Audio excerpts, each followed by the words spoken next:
Il ne faut jamais, alors jamais, je répète jamais, douter de la capacité de Dieu d'intervenir en faveur de ceux qui lui font confiance. Si tu peux faire confiance à Dieu, si tu peux t'attendre à lui, Dieu a 1000 moyens pour nous délivrer. Il est capable de faire venir un spécialiste au loin, de l'amener jusque dans ta maison pour résoudre ton problème. Ne limitons pas le Seigneur. C'est pourquoi, bien-aimés, croyez en une visitation. Dieu n'a pas cessé de visiter. Même si la science s'est développée, Dieu est un Dieu des miracles et il le reste. Alléluia. Oui, il y en a qui passent par les mains des médecins. Mais Dieu n'a pas permis que nous on en arrive là. On avait déjà cette assertion.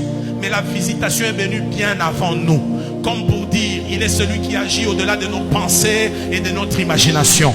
J'aimerais dire à un couple qui avait commencé à renoncer, ne renoncez pas.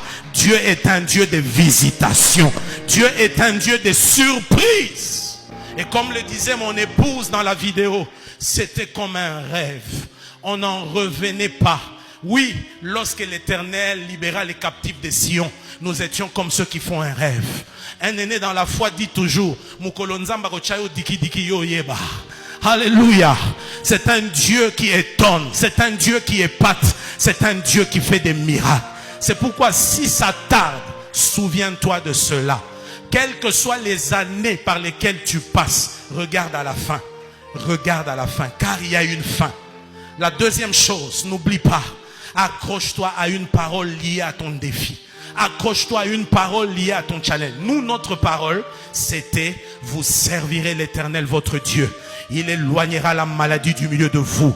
Et il n'y aura point de femmes stériles ni qui avortent au milieu de vous. » Je me souviens quand ma femme avortait la 3e fois, je confessais encore ces versets-là. Il n'y aura pas de femmes stériles, il n'y aura pas de femmes qui avortent. La parole reste la parole. Troisième chose, priez constamment. Continuez à prier. Bâtissez-vous un environnement de prière. Ne vous focalisez pas sur l'épreuve, mais regardez à Dieu. Comme l'a dit le serviteur de Dieu, il ne faut pas que ton problème devienne une idole. Parce que ta vie ne s'arrête pas à ton problème. Moi, je me souviens quand on a perdu la 2e fois, à la veille de ce séminaire qu'on devait faire. Dieu m'a dit, je disais, Seigneur, qu'est-ce que je dois faire? Demain, on commence un séminaire. Ma femme perd les bébés. Je vais faire quoi, Seigneur? Dieu m'a dit clairement, ne prêche pas, tu n'inviteras personne. C'est toi qui prêcheras. Et ne prêche pas tes souffrances et ta peine. Prêche ma parole. Et bien aimé, je suis allé le lendemain. J'ai laissé ma femme, toute saignante, après cette intervention. Mais j'ai prêché et j'ai prêché encore. Quelqu'un peut dire Amen. C'est pourquoi prie constamment. Et la dernière chose, attends-toi à la visitation de Dieu. Attends-toi à la visitation de Dieu. C'est cet après-midi, je n'ai pas de formule à vous donner. Notre modèle n'est pas un modèle à calquer, à suivre à la lettre. Mais c'est que